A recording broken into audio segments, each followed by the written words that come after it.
From Grief to Greatness, The Art of Overcoming Adversity. Narrated by the author, Tanya Unkovic. Preface. Today is March the 1st, 2021, and finally I feel ready to focus on nothing else but writing this book. I commenced in 2010 and have in the past 11 years written thousands and thousands of words. Whilst I was not sure of what this next book would look like, what I did know to do was write. At one point, I felt the book was complete. It had a completely different title, but then life threw me another massive curveball. Even though I was initially frustrated and angry, I eventually let go, trusting that in time this book would be complete. Eventually, I realized there was much more for me to experience before I could write it. April the 12th, 2021 was the 16th anniversary of my late husband Phil's death. In late 2004, on his 48th birthday, just as he was about to cut his cake, he received a phone call informing him that he had cancer. The following morning, we learnt that this mysterious lump under his arm was in fact secondary to an aggressive cancer already making its way through his body.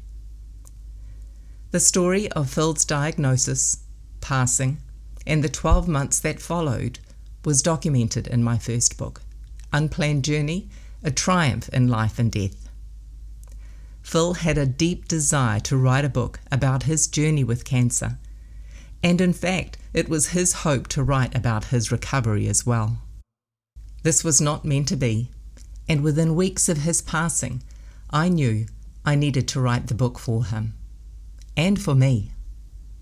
The entire process of writing this second book progressed naturally, and it was then that I decided to follow my heart and give myself permission to write more of my story. We all have a purpose in life, and sometimes it takes a life-altering event to finally find what that is. This was what happened for me. You might be living yours right now, or you may still be searching for something deeper. There is meaning, purpose, and greatness within all of us. When I was a child, I had my fantasies and dreams of what the future might look like. However, I never for a million years would have believed that my search for meaning and purpose in the world was going to be because of intense loss and grief. I've had much to deal with and overcome in my life, from deep personal obstacles as a teenager to consequences of bad decisions in my 20s, to the deep grief of infertility in my 30s, and then the ultimate blow, widowed at 40. Despite it all, though, I wasn't prepared to give up on life or myself. The morning after Phil's death, I stood in my kitchen looking out at our wonderful vegetable garden, and I said to God, I don't know what you want, but I believe you have a plan and purpose for me.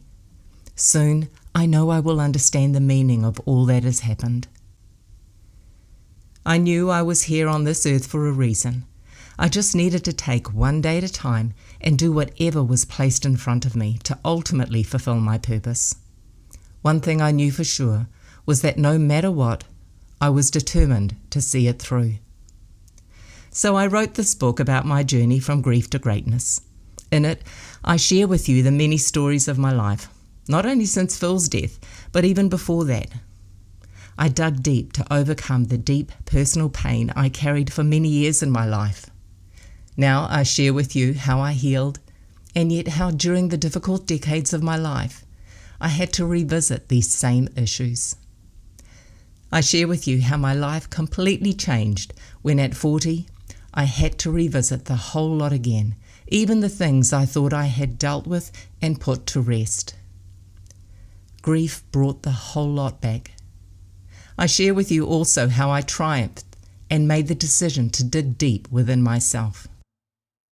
There is greatness within all of us. However, not only do so many of us not even know what greatness looks or feels like, but for some reason, we do not allow ourselves to achieve our dreams.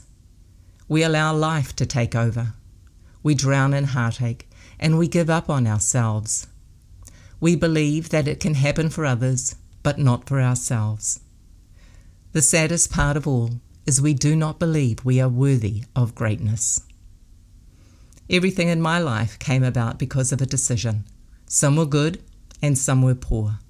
At least I didn't sit on the fence, but rather kept making more decisions, sometimes to correct the previous bad ones. In the end, I said yes to me. I said yes to greatness. And whilst many times I had no idea what greatness looked like, I still said yes to moving forward. My hope for you is that once you've read this book, you too will say yes to you.